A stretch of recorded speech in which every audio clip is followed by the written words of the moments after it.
Welcome into another episode of Locked On Phillies. In today's episode, we're going to be discussing, unfortunately, JT Realmuto's knee surgery. What does it mean for the Phils? What's the timetable for return? What are my thoughts on how they can withstand this? This is the big news right now, so we're going to lead off with it. Then we're going to get into another nice win for the Phils in spite of not having JT. Kyle Schwarber, 2 bombs last night. We'll break down the win over the Red Sox, and we'll also preview Game 2 tonight, see if the Phils can win themselves a little series up there at Fenway. We'll get into all of it on today's episode.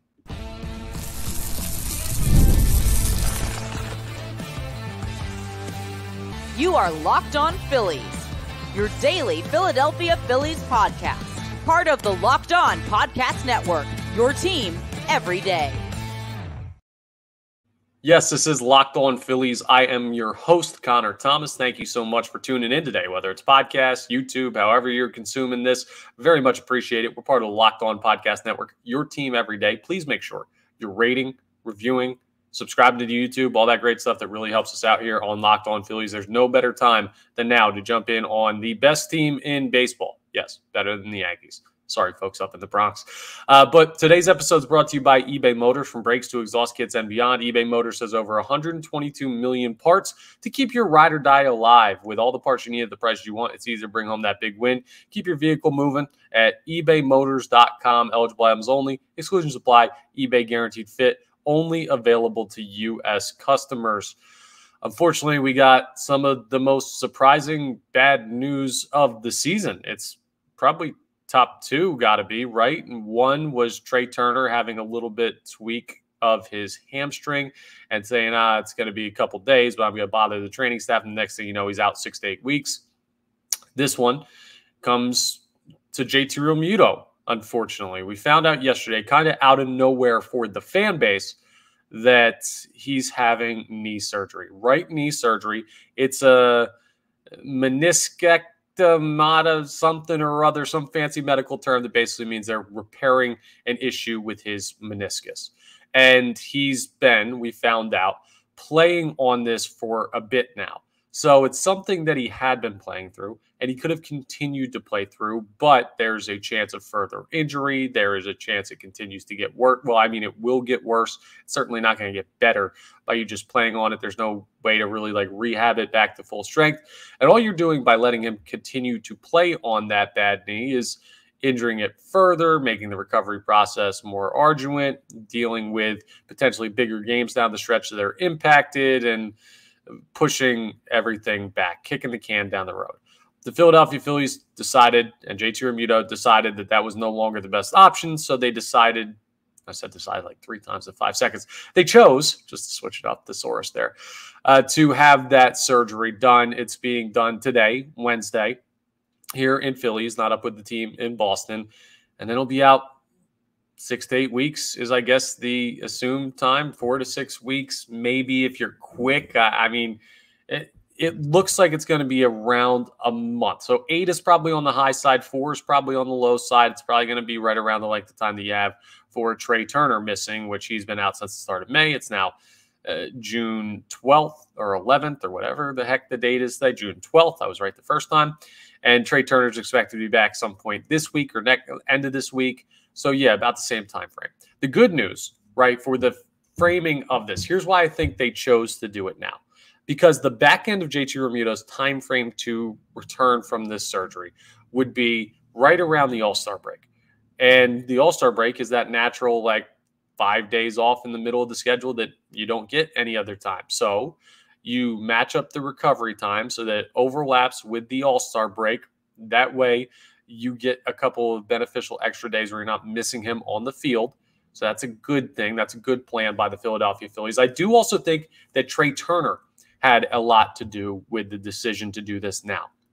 Knowing that he was coming back, knowing that JT Realmuto's largely been batting in the 2-hole where Trey Turner was before he got injured, and you could kind of flip-flop those guys. Obviously, Turner's not going to play catcher, but you're going to put him in the 2-hole as soon as he's healthy. Hopefully that production makes up for, or more than makes up for, at least offensively, what JT Realmuto's been doing for this team in Turner's absence, and you break even or even come out on the plus side. Now, ideally, you'd have all these guys healthy. It's not like a great situation at all, but it's a way, it seems, by doing the surgery now of mitigating the issues that are caused by JT Realmuto missing time. So that's kind of the details of what it is and why it's happening now and the time frame for recovery. But what it doesn't answer, none of that stuff I went into, is how in the world do the Phillies survive this? It's a lot more complicated than just, oh, we're getting Trey Turner back, so everything's peachy keen. I know they won last night. I'm not overly worried. I'll tell you right now. I'm not like hitting any panic button. It's not season ending for JT Realmuto. It's not a major injury. It's annoying, but it's something he will come back from and something I believe the team can withstand for a couple reasons. But let's talk about how they plan to do that. Obviously, Garrett Stubbs, who's been the backup for JT for 2 years prior to this. This is his third year with the Phillies. He's going to step in and become the starter for the Phils now. I know how a lot of people in this fan base feel about Garrett Stubbs, not just because the lack of production has been evident at the plate. He's a backup catcher. I mean, I think that's to be expected, but some people harp on that. Also because of the comments about the pool in Arizona last year, and people look at him as a guy that's just there to be a locker room guy, and when that guy has to play, how good can he really be? Like, I understand the criticism of Garrett Stubbs. I'm not here to tell you he's an all-star. What I am here to tell you is he's probably better than you think he is. How many catchers in baseball would you play over JT Realmuto? And how many games off does JT Realmuto like to take? That dude would play 162 games a year at catcher if he could. He never wants to take a day off. So the opportunity for Stubbs has been minimal. And I don't think that's truly reflective of his ability. I think that's more a credit to how good JT is and how durable JT has been. Obviously, doesn't seem durable right now, but he's been incredibly durable for the Philadelphia Phillies. So when you look at that, I say, okay, I believe in Stubbs a little bit more than the average Phillies fan, but what you're going to have to count on, I'm not looking at this as a Garrett Stubbs thing. This is not Stubbs needs to step up. I don't think that's a fair ask, especially at a position, catcher, that is largely offensively deficient when you look around the league. You're not seeing a lot of guys hitting 270, 280, 290 out of the catcher spot with power and speed and all that. Like, JT Realmuto is a unicorn at the position. What do you need from a catcher? You need solid defense, and Garrett Stubbs can absolutely provide that. And you need a guy that knows how to work with pitchers, and I think Stubbs will get there. He won't be as good as JT, but he has caught these pitchers before. Like, he's been in enough games this year to get a little bit comfortable with them, and he knows, hey, there may be a time where I have to step in for JT, so he's got a relationship with these guys. I think that's all going to be fine, right? The issue is offensively, you're losing a lot. And why is that not on Stubbs? Well, because you have a huge, talented lineup. Harper, Bohm, Stott, Castellanos, Schwarber, Turner. These are all big-name guys. Brandon Marsh, when he gets back, like, these are all guys that on the national level, you know their names because they've been talented baseball players either this year or at some point in their career. I'm more looking at guys in the outfield to step up. Castellanos has had a miserable year. He started to heat up a little bit, but another rough night last night in Boston. Need him to pick it up to make up for JT Realmuto not being there. I need guys like Johan Rojas and Brandon Marsh when he comes back to kind of pick it up a little bit. Marsh was really good at the start of the year. He cooled off. I'm looking at more the guys that have been playing every day or close to every day as ones that need to step up rather than expecting Garrett Stubbs to be something that I don't believe he is, and that's a plus major league hitter. I think you can, to use the term from Moneyball, recreate JT Realmuto in the aggregate if other guys start playing better. And Trey Turner coming back will be part of that. I don't know what happens with Edmundo Sosa, but that's another argument altogether. So can the Phillies withstand this? Well, just look what they've done since Trey Turner went out. They played really good winning baseball. They've extended their lead in the National League East to 10 games over the Braves as of last night. Edmundo Sosa has been a godsend playing that position, creating offense, and being a really, really good player for the Philadelphia Phillies. And it has created that dilemma that we just talked about. What do you do with Sosa when Turner's back? Well, I don't think we're going to have that question about Garrett Stubbs.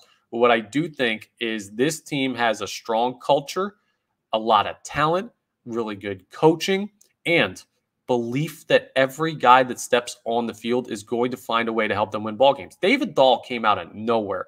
Minor leaguer to start. He's been a major leaguer. He's been an all-star for Colorado before, but like he was not in the plans for this team. And he's been outstanding since he came up to fill in for Brandon Marsh out there in left field. it's been everybody. There have been very few guys that have disappointed, and there are plenty of guys that have played for this team that probably should have been disappointing compared to the guys they were replacing. So is it weird to just say this Phillies team kind of has a feel that everybody that steps into a role is going to get their job done? That's what winning teams do. And this team is a winning team. One of the winningest in franchise history so far, one of the winningest in baseball this year. They're flat out a problem for everybody, and part of that reason is their depth. So they have a chance to show that now. You also have, like I talked about, a big buffer, which makes it easier. I'm going to ride with Garrett Stubbs and Rafael Marchand, who stayed up with the team after being an extra player in London due to the international travel. He stayed with the team, takes JT Realmuto's spot on the roster.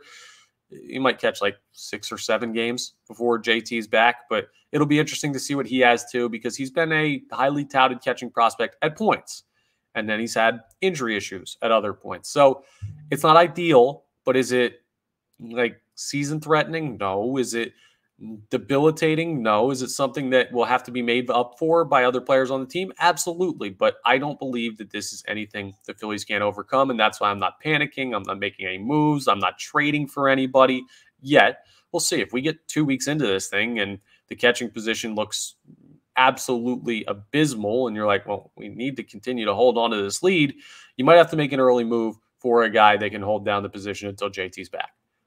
But I'm standing pat with the guys you have. I think this team is good enough to win with Garrett Stubbs back there. I really do. Just because I think they're super talented, and I do think Stubbs is a little bit undervalued by the average Philadelphia Phillies fan. Just my own personal opinion. But I'm not overly worried. It sucks that JT's not available. It does. But I don't think it's going to significantly cost the Phillies just because this team is so ironclad. They're better with him. They're still pretty good without him. And proof positive of that, they took down the Red Sox last night, a 4-1 victory. We're going to break down what happened last night next, including a big night in Boston for Kyle Schwarber. We'll get into it as we continue today's episode. First, though, got to tell you about a new sponsor. I haven't told you about these guys before because you absolutely have to check out the Tax Network USA. They are big time. Whenever you hear taxes, the first thought I think is, man, this is going to be complicated. This is going to be hard. But here on Locked On Phillies, we pride ourselves on getting you the latest news for your team, whether it's the offseason, the draft, spring training, or the playoffs. It's year-round for us. And you know what else is year-round? Collection season. Just because tax season is over doesn't mean the IRS will stop coming after you for unfiled taxes. The IRS can garnish your wages, levy your bank accounts, even seize your property. You don't want your house taken. You don't want any of your stuff taken.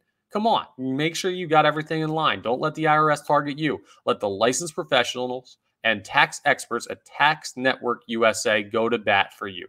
Isn't it nice to have a pinch hitter that you can trust to take care of business every time? They got over 14 years of experience and an A+ rating by the Better Business Bureau. Tax Network USA, why is that so hard for me to say? Tax Network USA has saved their clients over $1 billion in tax debt, whether you owe taxes, have complicated matters that require tax planning, or finally hit that parlay this season and need help correctly filing. So call 1-800-549-1000 or visit tnusa.com/lockedon, and you can see the link in the episode description below. I also want to tell you about my friends over at Prize Picks. Now, you know about them. They've been around forever, and maybe you've made some money playing with Prize Picks this year. It's not that hard to do. I got to give myself a pat on the back here, and I'm going to do this again after the ad. But I told you, look for a Kyle Schwarber home run last night. Guess what? He had 2 of them. Pretty darn good. It's that easy. And I'm an idiot. So how do you take care of your chances on Prize Picks? Well, first off, let me tell you what Prize Picks is if you're not familiar. They're America's #1 fantasy sports app. They have more than 5 million members. It's the most fun and exciting way to get in on the action. While you watch your favorite sports and players, you just pick more or less on 2 or more player stats for a chance to win up to 100 times your cash. Like if you went more on Kyle Schwarber homers last night, you absolutely hit. If you went less on Zach Wheeler strikeouts last night, you would have hit. So see, it's some easy, some not. But if you pick them smartly and you know the game, and I know you do, you're listening to Locked On Phillies, you can find a way to get 100 times your money, find a way to make a little bit of money, however much you're willing to put in on Prize Picks. They do all kinds of sports too. You got baseball, obviously, but basketball, hockey, the playoffs, and the finals going on right now. When football season rolls around, there's no point of the year where you need to go away from Prize Picks. They have it all. Plus, you download the app today and use code LOCKEDONMLB. You'll get a first deposit match up to $100. Again, deposit. Download the app today and use code LOCKEDONMLB for a first deposit match up to $100. Prize Picks. Pick more, pick less. It's that easy. All right, time for a recap. Normally I do this first, but obviously the JT Realmuto injury news took precedence over the 4-1 baseball game last night in Boston. Everyone's a good win, right? I'm not trying to say, oh, well, boring game. No, it kind of wasn't. If you like pitching and defense, Boston flashed some leather. The Phillies flashed some leather. Zach Wheeler looked dominant. He went 7 innings, allowed 3 hits. He struck out a couple of batters, but he only allowed 1 run. And from innings 3 through 8, the Phillies did not allow a hit. They were shut down, and that included Wheeler's end of his start and Matt Strom's clean inning in the 8th inning. I mean, the pitching, it's not where we should start, but I've already mentioned Kyle Schwarber's 2 home runs, so we will give the pitching credit before I start going nuts about how it's finally June and Kyle Schwarber is going to be the greatest hitter of all time. Again, listen to these stat lines for the Philadelphia Phillies hurlers in last night's game against the Boston Red Sox. I already told you, Wheeler, 7 innings, 3 hits, 1 earned, 1 walk, 4 Ks. Matt Strom, a perfect inning, 3 strikeouts, just threw fastballs, absolutely dominant. He is the best lefty reliever in baseball right now. He just is. I would not rather have any left-hander on the mound in a crunch time spot rather than Matt Strom. Jose Alvarado, turns out that London mishap was just that, a mishap, a one-off bad game, and he had 1 hit allowed in his final inning of work, got the save, 1 strikeout. That's pretty darn good when you only allow 4 hits over 9 innings of 1 earned run ball, 1 walk, and 8 strikeouts. You'll take that every single darn time. And where'd the offense come from? Oh, yeah, it started from first pitch. The Phillies TV broadcast didn't even get through the ads before Kyle Schwarber was launching a ball over 400 feet deep into the Boston evening. He hit 2 home runs. It's his first couple, moonshots of June. Might be his first home runs in June. But this is just delayed because of the trip to London. I don't know if the calendar's different over there. The time difference might have messed up with his June sensors. Now he knows. And Kyle Schwarber was a huge part of the Philadelphia Phillies winning that game, as was a big error by Dominic Smith at first base on a David Dahl ground ball. And yeah, it helps to get a little bit of help. But ultimately, the Phillies, that's what they do. They're going to put pressure on you. They're going to put the ball in play. If you throw the ball over the middle of the plate, they got dudes who can hit the ball 400 feet multiple times in a game. And I don't know if this is a breakout game for Kyle Schwarber or not. He's had 13 multi-home run games since joining the Philadelphia Phillies in 2022. So, yeah, he can do this every once in a while. But I would like to see more consistent power from him, especially since we're in June, before I start freaking out, saying, oh, this is the breakout. It's hard not to do that after a 2 home run game, though. And it's really hard to go against that thought process, because even in the at-bats that Kyle Schwarber did not hit home runs, he was barreling up foul balls. He was putting aggressive swings on the ball. You can tell because he's a power hitter, but he also has really good bat control when he needs to. When he's taking those daddy hacks, we'll call them, that's when you know he's seeing the ball well. He doesn't do that just to do that. He is pretty darn good at recognizing pitches and finding a way to walk and get on base and go deep into counts and communicate to his teammates what guys are throwing and what he's seeing. So when he's being aggressive at the plate and swinging hard, really hard, that's when you know he's feeling good. And he was feeling good last night. We'll see if that continues into tonight's game, but those are the big things to take away from last night's contest. Turns out the Philadelphia Phillies are just fine, even without JT Realmuto. I'm not saying they're better. I'm not saying they're going to be okay. I'm just saying last night they showed, remember, we're still a pretty good baseball team. And Garrett Stubbs, by the way, just to look at what he did his first game starting after that news, he went 1 for 4, sure, but that 1 for 4 is not bad, especially considering he's batting 179. We'll take 250. He also had a stolen base. He had a runner thrown out. He looked pretty darn good behind the dish. He caught a great game from Wheeler and Strom and Alvarado. We should feel pretty good about the state of the Phillies still. 10 games up on the Braves in the NL East. Music to my ears. But, hey, No time to slow down. No time to stop trying to build that lead. We've got to talk about game 2 of the series up in Boston, and we'll preview that coming up next as the Phillies face an old friend. I guess you can call him a friend. But first, we're going to tell you about eBay Motors, because eBay Motors is awesome. They're our title sponsor, and passion, drive, and patience, that's the formula for winning championships. It's also what keeps your ride or die alive. eBay Motors has everything you need to maintain your vehicle and level it up to peak performance. They got superchargers, roof racks, exhaust kits, LED headlights, and more. You might be into speed, you might be into power, you might be into style. Well, eBay Motors has you covered. They've got over 122 million parts for your number one ride or die. You're always going to find exactly what you're looking for.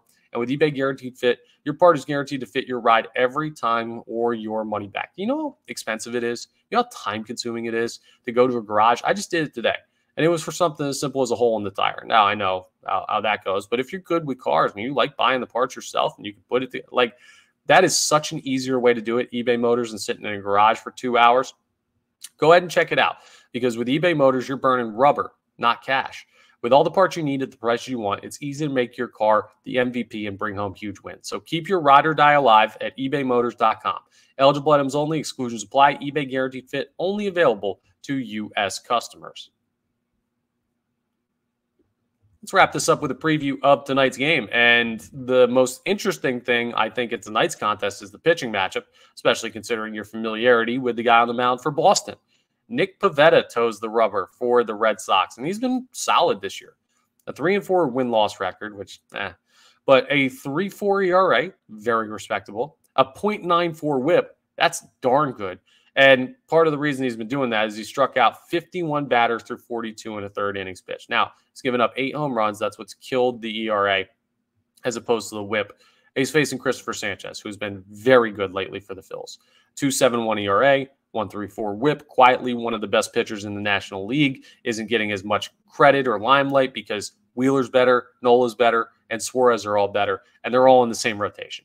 But Christopher Sanchez, don't make any mistakes about it. He's been awesome this year. I love what I've seen from the young lefty. He's only allowed 1 home run, 21 walks and 66 in the third innings pitch. By the way, 9 walks in 42 and a third innings pitch for Nick Pivetta. So he's been solid as far as the command is concerned. The command has been a question for Christopher Sanchez at times, but that being said, he's been very, very good, as we've mentioned multiple times. So who's got the advantage in this one? The team that has the better approach against solid pitching. And seeing a righty in Nick Pivetta, I really like the lefties that continue to stay hot. I don't know if Schwarber's got another home run in him. And Harper has not been putting great swings on the ball. I mean, he has been. He runs in. He'll still have those weird bad strikeout at bats, though, that are typical of any power hitter. I'm trying to think of the guy. You know what? If I was to make a wager on tonight's game, if I was to bet something, look at Bryson Stott to have himself a pretty nice night. I think he's due for one of those like nice 2-hit performances, both impactful, maybe an RBI in there. This is me trying to call my shot again after I got the Kyle Schwarber prediction right yesterday. I told you, look for him to hit a home run potentially, and he hit 2. I think Bryson Stott could be in for a really nice night at the Dish. That would be the guy I keep an eye on. But either way, let's look at some of the numbers. The Phils are minus 135 on the money line. They are a 52.9% chance to win, according to the ESPN analytics. Things seem to be pointing their way, but this could be a tough game. So it would be nice to see the Phillies offense get going more than just 4 runs, and 2 of those unearned on an error that should have gotten Boston out of an inning. So more needed from the offense. Some good pitching expected again in this one. Should be another fun game. And if the Phils can win this series, well, don't look now, but they've started another streak of not losing series. And who knows how long they could go, even with the injuries facing them.